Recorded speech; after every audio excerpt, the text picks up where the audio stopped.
So we have these mitutoyo calipers here.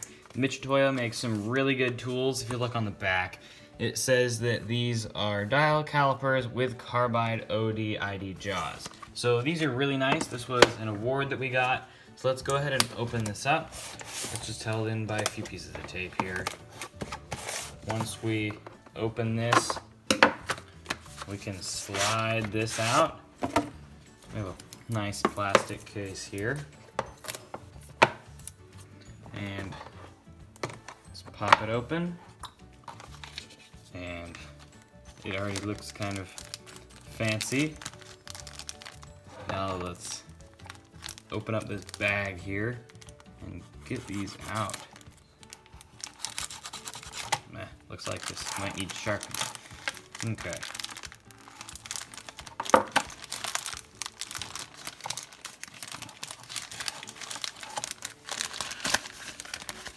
So these are looking really nice.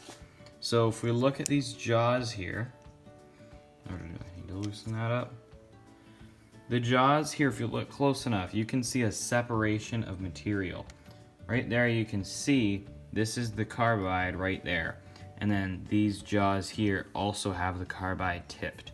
So these are really nice because these won't wear. Carbide is a very strong and tough material.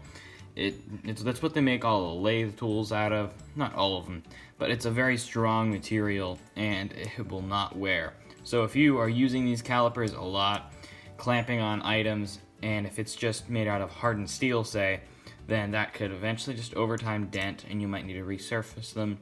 These will last a lot longer. So these are the mitutoyo ones, and the one right beside it. These are the $20 Harbor Freight ones. These we've been using for a while. They've been working great, but it's just the small differences that make that kind of set the mitutoyo ones apart.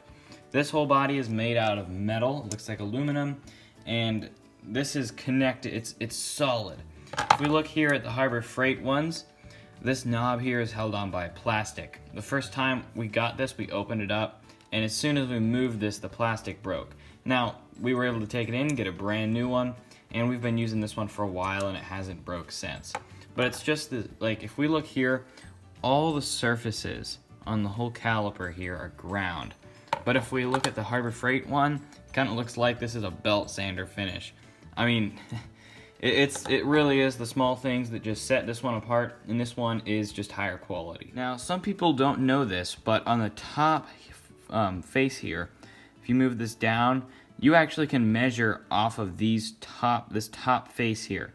These side angles here don't matter that much, and if you look at these, you can see that this is just the regular finish after machining. Now, this finish here is surface ground, which is a very precise way of grinding tools. If you want to get something very accurate, then you grind it.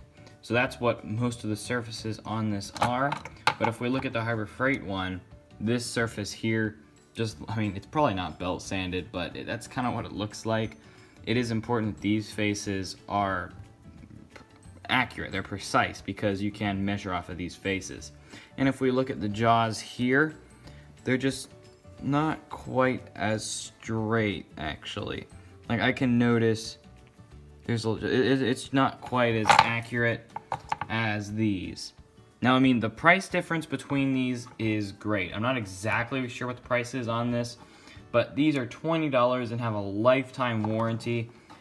I'm not exactly sure if these have a lifetime warranty, but I mean, they're definitely a lot more than this. But these are nicer. So we found these calipers online here. This is the exact ones as this. That is $175 and $15 shipping. So these are definitely way more expensive than the $20 Harbor Freight ones, but these are better. But for the price, you can just about do anything you need to do with these. These are basically just as accurate as these. So really, these work great. We've been using these for a while and we're satisfied with these, but I mean, these definitely are set apart in a different class.